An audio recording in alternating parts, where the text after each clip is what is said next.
Hello everyone, welcome to Little Mountain Ranch and to my garden. If you're new here, my name is Chelsea, and if you've been here before, welcome back. We are going to do a long overdue garden tour.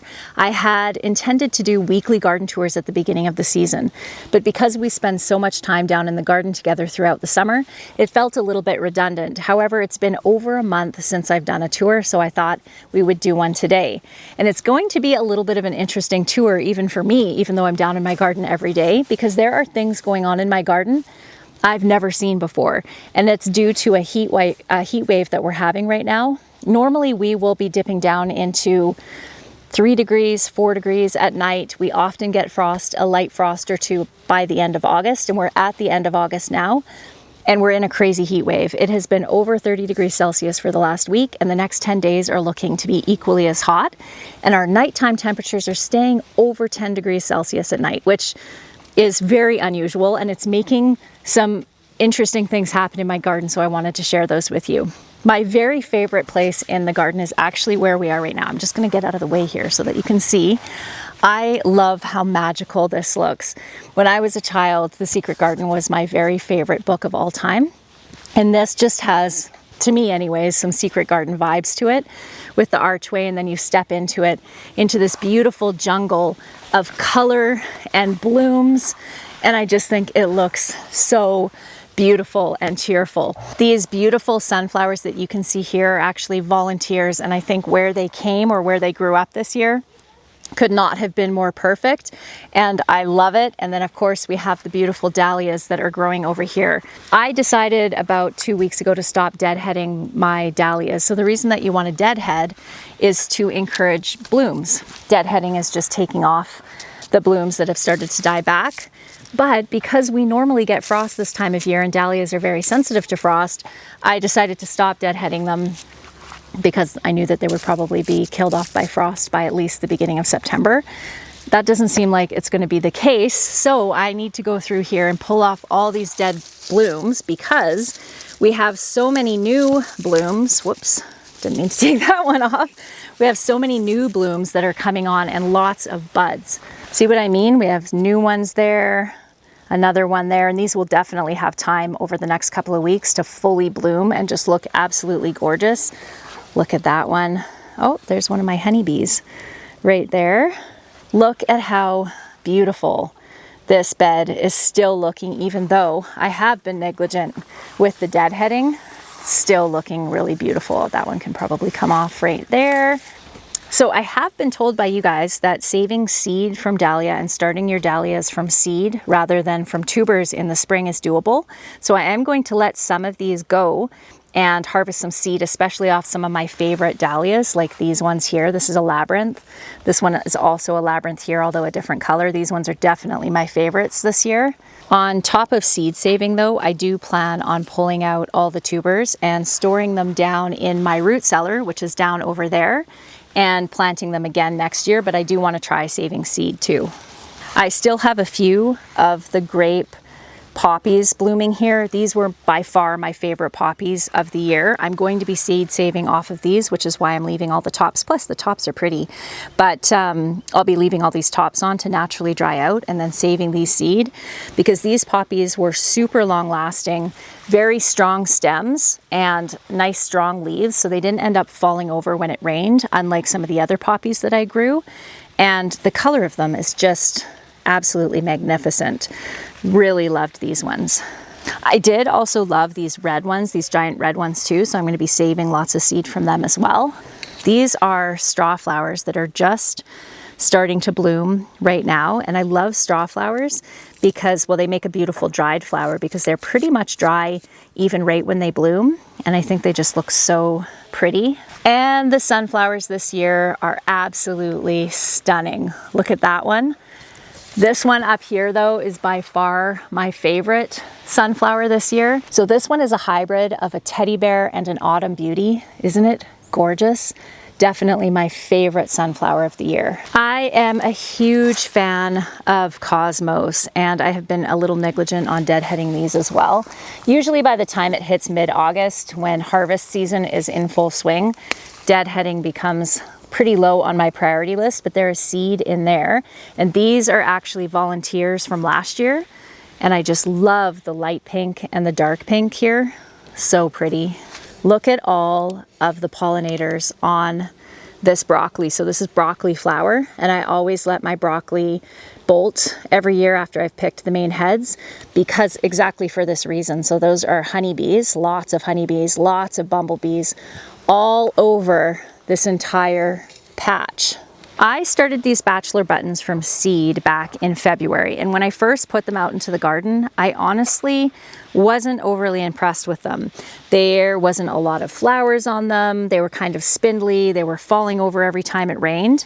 And then all of a sudden when the heat came, they just exploded and completely took over. There's another volunteer, Cosmo, over there. And then we have some beautiful nasturtiums that are starting to bloom in the background. But these are so showy. They look beautiful. The bumblebees love them. So they have definitely grown on me. This has been an experimental patch this year. I mulched this with wool, with some of my sheep's wool, and really loved it at the beginning of the year. Not loving it as much now because there's weeds are just all throughout it. So I'm not really sure what I'm going to do with it. And then also this variety was an experimental variety called Green Magic. At least I think it was Green Magic. It's a hybrid variety that I hadn't grown before. And I wasn't super impressed with it. The main heads were decent. They were nice and tight and at good size. They weren't huge or anything, but they were good enough. But the amount of side shoots that this produced, so if you look over at this row here, this is kind of what I'm used to for this time of year. I let the side shoots go, have tons of blooms for the pollinators in that area, and that's what I'm used to. And as you can see here, we have almost no bolting. There's a few that have come up there. But here's the thing that I found later on in the season. This is why you can't really judge a plant until you've gone through the whole season with it, or you can't judge it fairly anyway. I was judging it earlier, I'll be honest, is that the side shoots that are coming on this are, one, not bolting very readily, even in this crazy heat that we've been having, and two, they are so prolific. Look at this. So look at the side shoots on this one plant. There is 5, 6, 7 side shoots on this one plant. And look at the size of them. Those are excellent for a side shoot, super tight and fantastic. So with harvesting all of this off, I'm going to get at least the amount that I got off of the first main head, but they're nice tight ones, which I just really like. So it's going to give me double the amount of broccoli off this plant than I'm used to getting, and certainly not this time of year. We are starting to get some bolting here, so all of these are going to have to be picked today, but this is going to give me a ton of broccoli for the freezer. Okay, so here's the thing though. I don't know if I necessarily want to be having a huge second crop of broccoli to have to deal with. Of all of the crops that I grow, broccoli harvesting is my least favorite. I just don't like the fact that I have to blanch it. It can't just go right into the freezer. It's not something that can be canned. So it's a little bit of a pain, even though we love broccoli. However, if you had a small area and you live in a hot climate, this variety, and I will look up and just make sure I have the name right, and I'll put it on the screen for you, could be an excellent one, because like I said, we've had blazing hot temperatures. It's just starting to bolt now. And I guess the other bonus of it is this second crop is actually coming on almost a month after the first crop is, whereas the ones on this side, this is just absolutely buzzing with bees. Love it so much. If you have the space and you can leave your broccoli to bloom like this, I highly recommend it. It looks a little bit untidy, but the pollinators just are mad for it. The other thing that you can see here is that if you can leave them on long enough to dry out, so normally we aren't able to do that, although we'll be able to this year, these little pods that form after the flowers have been pollinated, these are actually full.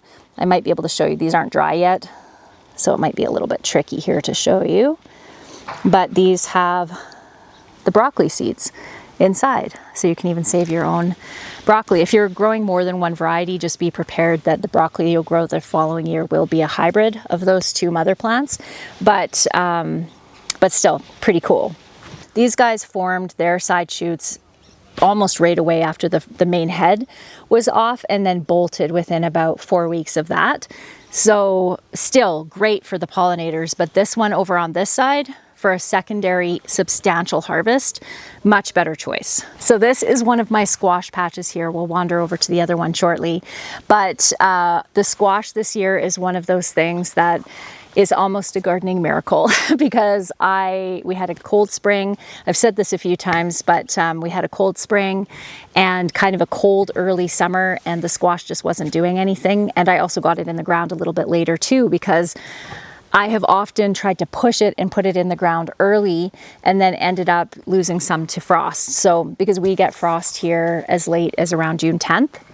So waiting to put them out until about June 15th is something that I decided to do this year. And I regretted it because it was such a cold spring.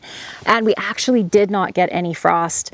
It was a weird year. We actually didn't get frost. I could have planted everything weeks and weeks and weeks ahead of time. But with the cold temperatures, it slowed down the growth of everything anyway. You can see a beautiful pumpkin over there. That's a new variety for me this year. And there's quite a few poking in underneath there. And then over here, right by the entrance of the garden. Oh my gosh, you guys, look at this. I let my mama duck and her babies out of their pen so they could spend a little bit of time down in the garden. Look at that. It's okay, guys. Do you guys see the little duckling down there? She adopted a duckling early on. Isn't that so cute? Oh my gosh. This is definitely one of the largest green Hubbards I have ever grown. It is humongous and it is looking so good. We have some sugar pumpkins down over there. I can see that are starting to turn orange. On the subject of squash, this is one of the weird things that is happening in my garden this year that I have not had happen before. Normally what happens with zucchini, so that's what these plants are right here, is I get a big flush of zucchini early on in the season, and then that lasts for about 4 weeks. And then my plants just stop producing, usually around the middle of August, because it just starts getting too cold for them. But this year, that's not happening. Guys, look at all of the new zucchinis here, just right in this one spot. There's 1, 2, 3, 4, 5, 6, 7 zucchinis right here. This one's a Romanesco, which I love, one of my favorite varieties. And look, there's more coming up here. This is the same plant. There's more coming over there. There's more coming down over there. I've always been able to relate to people that talk about copious amounts of zucchinis and how you can't even give them away, because they are just a prolific plant. But I've never had it be an issue where I have such a surplus that I don't really know what I'm going to do with them, because I've already preserved pretty much all the zucchini that we need and zucchini products that we need to last us for the next year. So any ideas are welcome for what the heck to do with all of these zucchinis. I probably will end up freeze drying a lot of it because freeze dried food lasts forever. So that way it doesn't go to waste. I do have some, like this big guy over here, that I left here in the garden that will go out to my chickens. So those ones will go to the livestock. Here we are where my pickling cucumbers are, and you can probably see a whole bunch of gigantic pickling cucumbers in here that I did not pick. So this is what a pickling cucumber looks like when it starts really getting its seeds actually on the inside mature. And maybe I'll try seed saving a little bit this year, because I did so many pickles last year. I've hardly had to can any this year. And I grew more than I needed just in case it wasn't a really good year. It turned out to be a really good year. And I have copious amounts of pickling cucumbers in here too that have also been feeding my livestock, which I'm not complaining about. Livestock feed is expensive, so it's good to have this to supplement their feed. But yeah, didn't need to plant that many. I do have some green beans on the very back end of this row here, but I've picked most of those already. Yeah, these guys are pretty well done. But I do have all those beans that I planted, I lose track of time this time of year, 5 weeks ago, 6 weeks ago or so. Over here, so there's a couple of different varieties of beans here, mostly bush beans, but some are semi-bush, so you can see they're winding around each other here, but they are flowering. And since we have another 10 days or so of nice hot weather, which beans love, I do believe I'm actually going to get a second harvest of beans, which is quite exciting. And then the second planting of beets I did, so these are my storage beets for winter, are looking good too. Look at that. So these will definitely have time to bulb up before I need to pull them for winter. This is all of my kale here. We haven't actually been harvesting a lot of kale off of here. This got chewed down by the rabbits in the spring for weeks and weeks and actually took forever to get going. But I'm gonna leave this here until we get a frost because it gets sweeter with frost. And then I'll be pulling all this out and making green powder for the winter. I don't think I have actually shown you guys my Brussels sprouts. So these are my Brussels sprouts here. And they are very, very slow this year. You can see there's hardly any sprouts happening on there. So I'm not really hopeful that I'm going to get much in the way of sprouts this year. This was my second round planting of carrots here, and I actually haven't checked these to see how they're sizing up. Ooh, oh dear, this part is dry. I need to bring my sprinkler down here and water this. Let's try that again. There we go. I need to get my sprinkler down here to water these because it's really dry. This one's got a little leg off the side. This patch here did not get maintained very well. I didn't thin it very well. I also used a mix of pelleted seed. Pelleted seed is my very favorite way to plant carrots. It's seed that has a coating on it, which allows for really great spacing. And my main carrot bed, which is up over here, is great, and everything's sized up well, lots of space between them so they could grow well. This one didn't get thinned very well at all. So in even just looking at these, I think what I'm going to do, because they're really uneven, so you can see that's the one that I tried to pull out, but you can see that the spacing is not great for these. So what I'm actually going to do, and also the size is a bit inconsistent, what I'm going to do is bring my sprinkler down here and water these tonight, and then tomorrow or the next day, because the moisture will get right down into the ground, I'll go and thin all these out and we'll just eat these carrots fresh because they're absolutely delicious. And then that will allow for the other carrots to size up for winter storage in my root cellar. So that's the plan here. This is my flower wall, my second year attempt at a flower wall down here. Last year, the sunflowers all ended up falling over down here, and you can see that that's happening again. I had a lot of ideas of why I thought that was happening, but I think that it's mostly that I just need to stake them really well because the ground is really soft down on my garden's actually on a bit of a slope. And so most of the water comes down here and the soil's soft. And so it doesn't give a lot of stability for these larger sunflowers and they keep falling over. So I did go try to stake. You can see a few stakes in there, but then as harvest season picked up, that got neglected. But I did have both zinnia last year and cosmos here, and I just planted the zinnia, and that worked really well. However, I tried a new variety of zinnia that's not my favorite, and the colors are just fairly muted. So the colors are really pretty close up with the pink on there, but far away they just look white and kind of muted, and some of them don't have a lot, as you can see, a lot of the pink on them at all. And so they kind of just get lost in this area with these sunflowers. So I do have some brighter ones that are down here. This one is so cool. Look at that. And so next year when I plant down here, I'll definitely put really bright zinnia along here because, like I said, these white ones just kind of get washed out. I really do love having this wall of flowers down here though, and one of the reasons is because in behind there's some space between the fence and the hayfield and the garden, so there's some space there and it gets a little overgrown and untidy looking, and this wall of flowers kind of hides that a little bit. So I'll probably do something the same next year, except maybe just put a few sunflowers and mostly zinnia down here, and the really bright, what are they called, giant point? I can't remember, but anyway, they're a really large zinnia and they're all rainbow colors. So that's what I'll do next year. This sunflower is absolutely enormous. I don't even know how many feet tall it is, but it's probably close to 10 feet tall. And this is one sunflower plant, and all those heads are coming off of one sunflower. This is one of the Little Mountain Ranch hybrid sunflowers that volunteer themselves all over my garden all summer. Almost every sunflower that comes up in my garden is multi-headed like this, with 15 to 30 different heads on them, and I just love them so much, but it's so tall. This one's definitely the tallest of all the sunflowers in my garden. It's so tall. And then we have some beautiful autumn beauty ones over on this side. This is one of the other unexpected situations this year. I did not expect this, as you know, if you've been here with me all summer, to have squash that look like this. And just going around the outside of this and taking a peek in, it is absolutely loaded with squash. I have to admit to feeling slightly apprehensive about the amount of squash that I'm going to get this year. I think the most I've ever picked in one harvest season was 235.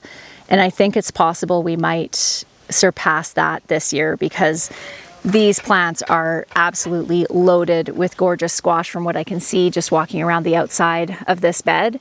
And I'll just walk over to the other side just to give you perspective on the size of this bed, but it's pretty big.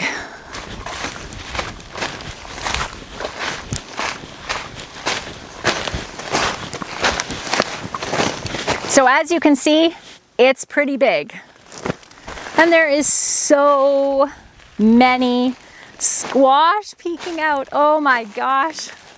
Okay, we'll just take a quick, tiny little peek. We won't go in the middle. Look at that gorgeous one.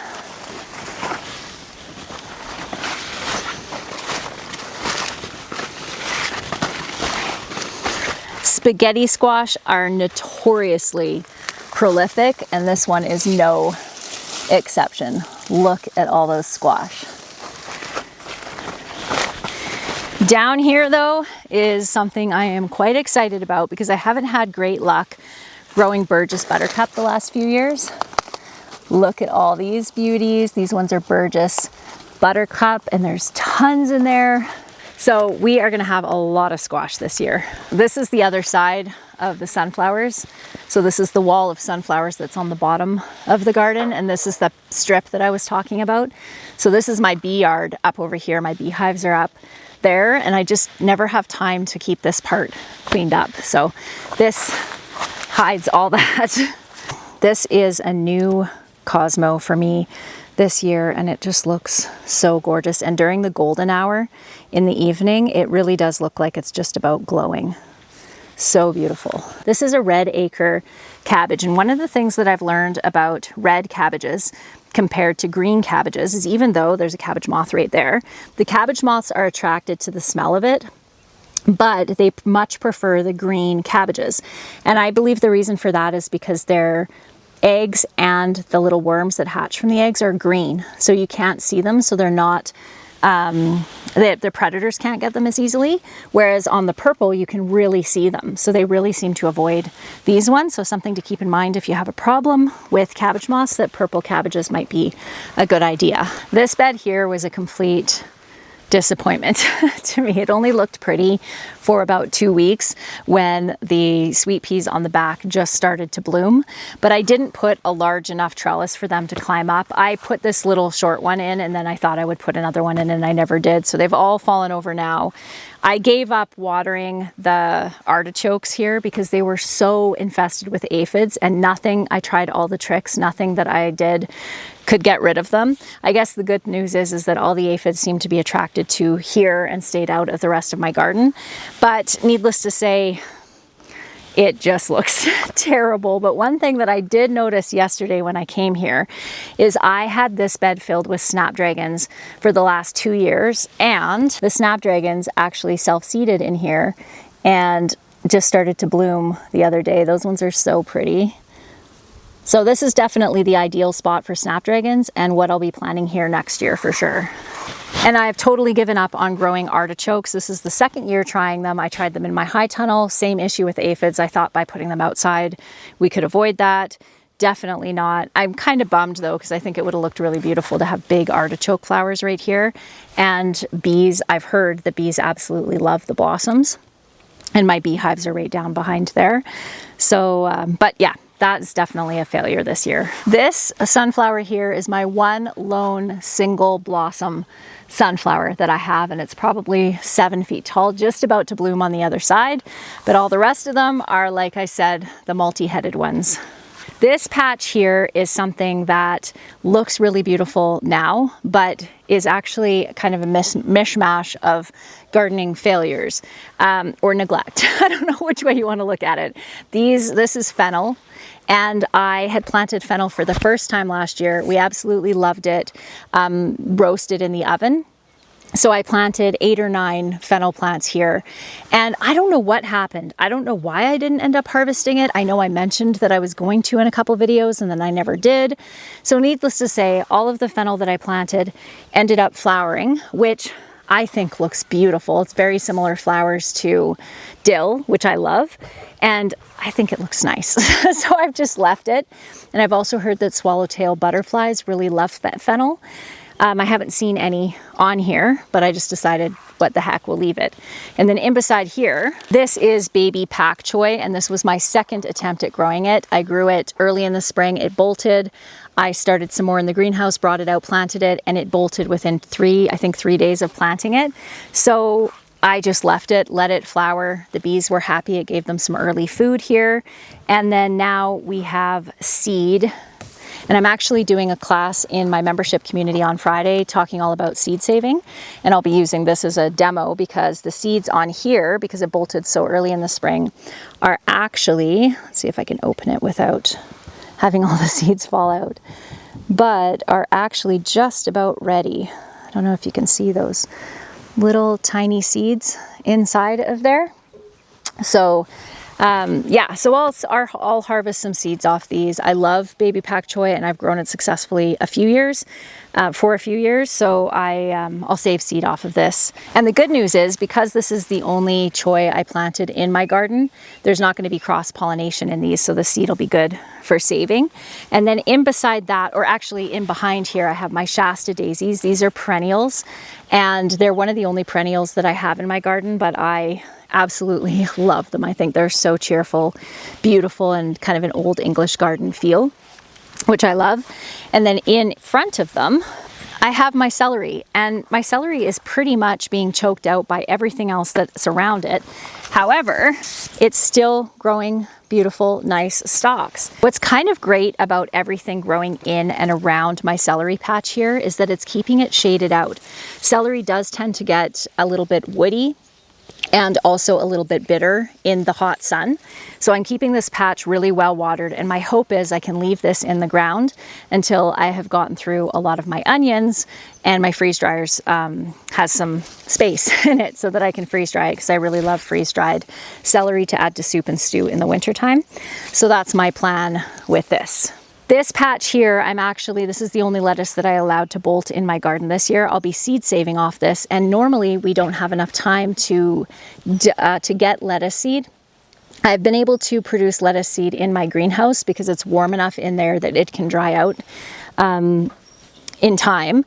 It takes quite a long time to form the actual seed, but this year I think I'm going to be able to do it out here in the garden. Now there are several different varieties of lettuce here, so they will be a hybrid, but they're all, loose leaf lettuces. So even if they are hybridized, that'll be fine. So that's my plan with these guys. This end of the garden's not looking so bad, or this end of this row. So this is the other end of that same bed. This end turned out great. I have some dahlias that just started blooming on this end. This beautiful dill up here. Dill is one of my favorite herbs. I love the way it smells. I love the way it looks. It's just gorgeous. And then in behind that, in between the jungle up there, we have our beautiful carrots. And these carrots are just absolutely gorgeous. These are Bolero carrots.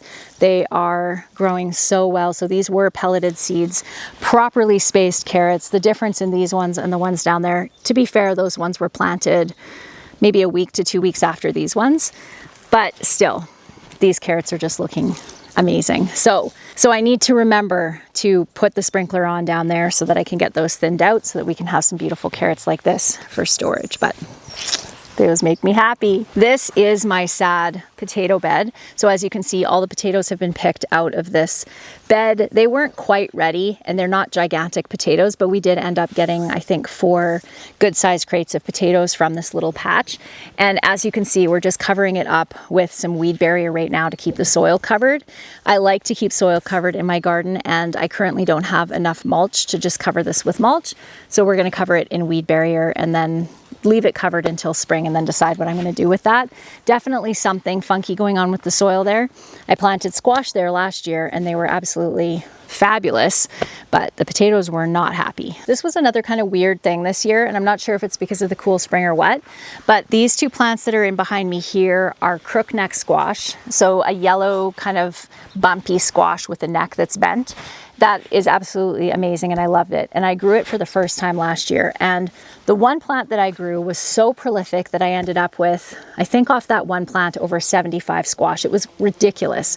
This year I had 1 good harvest off of that, and that was it. It didn't flower anymore or produce any more squash or anything like that. So sometimes that's the weird thing about gardening, is some years things can be super prolific and then the next year not so much. And this was a not so much year for the crookneck squash, which honestly I've been so busy this summer and have had so many big large harvests that I've had to deal with and just lots of preserving, that it's okay that I didn't get much off of that. So all of my white onions I actually picked, I think about 4 or 5 days ago now, and they are curing down in the little greenhouse. There's over 1,000 onions in there.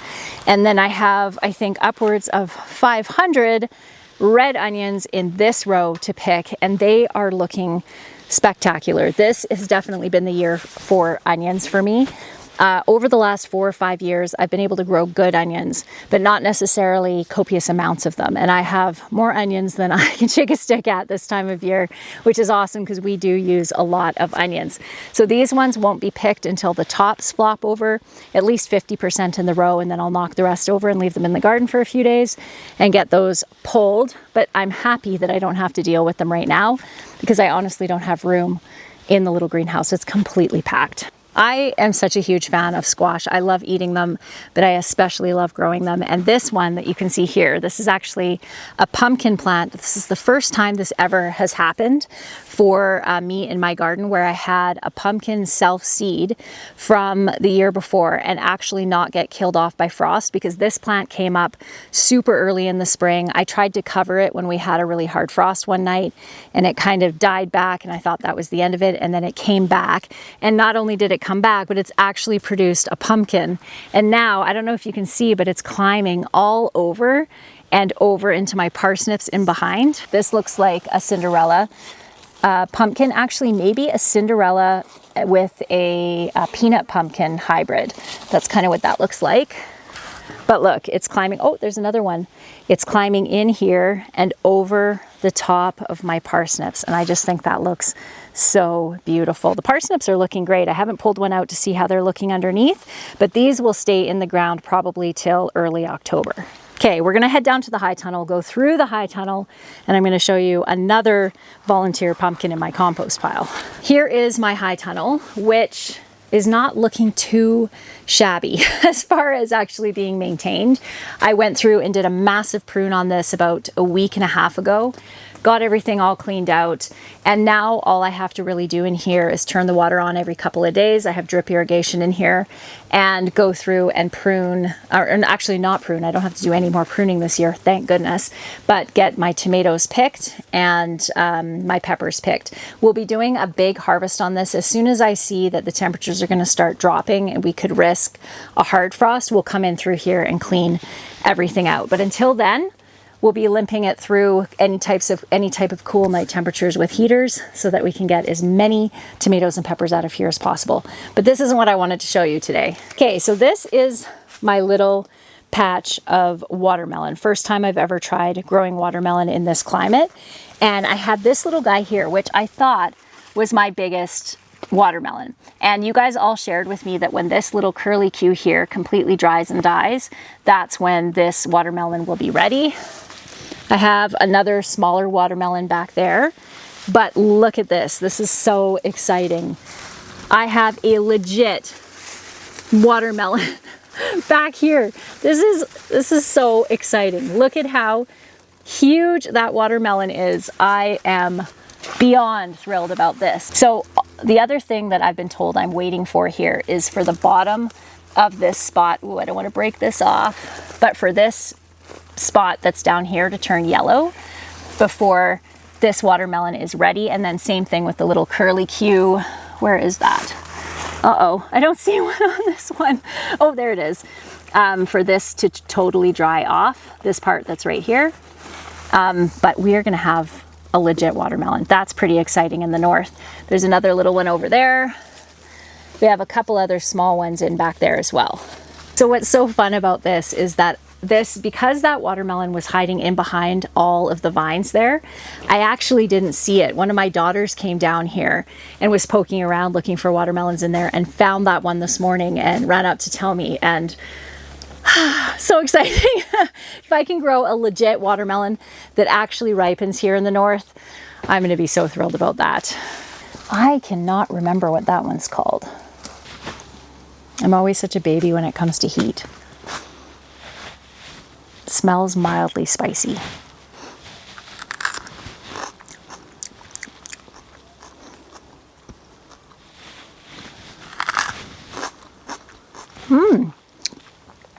That is delicious. Tiny, tiny little bit of heat to that, but so mild. I like that. What is that? Do I see the tag here? I can't find a tag.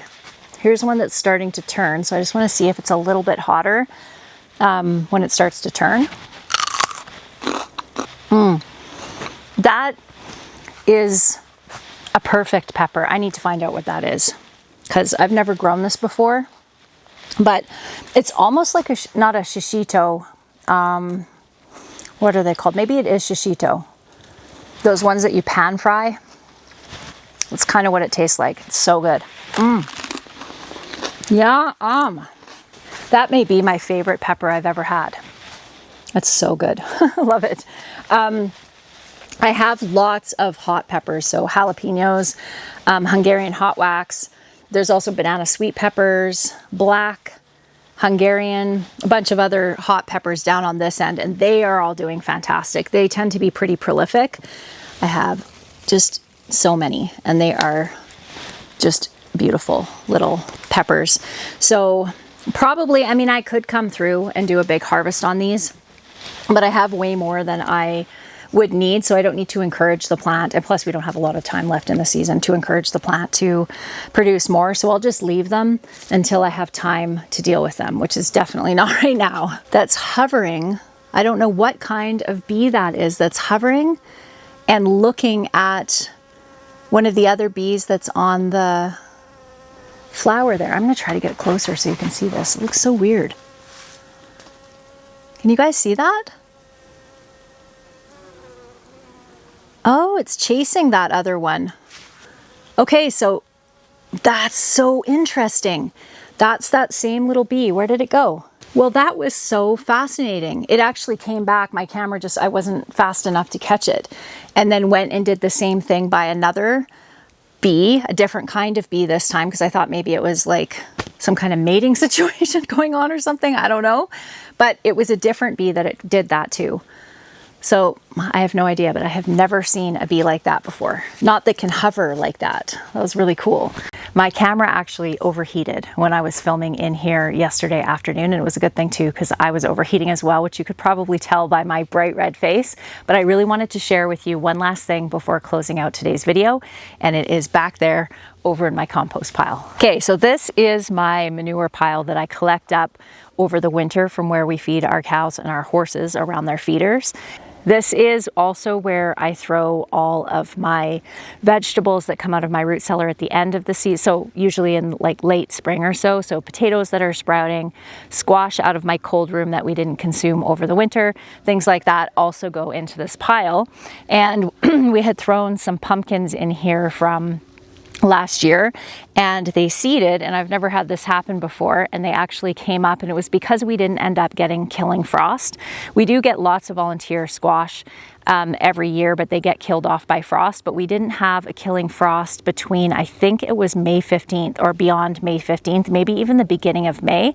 And so a lot of the volunteer pumpkins that got going actually had a chance to grow. So I didn't have the heart to, to kill it. So this is a Cinderella pumpkin from what I can tell. There's nothing else that gives me an idea that this is a hybrid of another variety. And what I'm waiting for is for the stem to die back before I harvest it. That will tell me that it is fully cured, and it's actually already starting to turn. So most often I need to harvest my squash early because we end up getting hard frosts, and hard frosts on the skin of a pumpkin or a squash can affect its storage ability. But because this plant got going so early, it's actually going to cure on the vine, which is really cool. I have another one up there, another one over there. There's another one there, and then one over on the other side here. And we even have a volunteer sunflower coming up over there as well. And here's my volunteer potatoes. I wonder if we're actually going to get any potatoes under there. I'll wait till this dies back completely, and then I'll pull these up and see what we get. So something that you can consider doing this time of year is cutting off the vines that are flowering and any small fruits that aren't going to have a chance to mature by the end of your season, and that will help the plant put its energy. Similarly with peppers and tomatoes, you guys have seen me cut off the tops of my tomato plants. This is exactly the same idea. So the plant puts the energy into maturing the fruits that it already has on it. Okay, that closes out today's video, or yesterday's video. I hope that you enjoyed it. And in the next video, we are going to be going and doing some harvesting out in the garden and then turning that food into some delicious meals in the kitchen. So I hope you stick around for that. I look forward to seeing you then, everyone. Bye.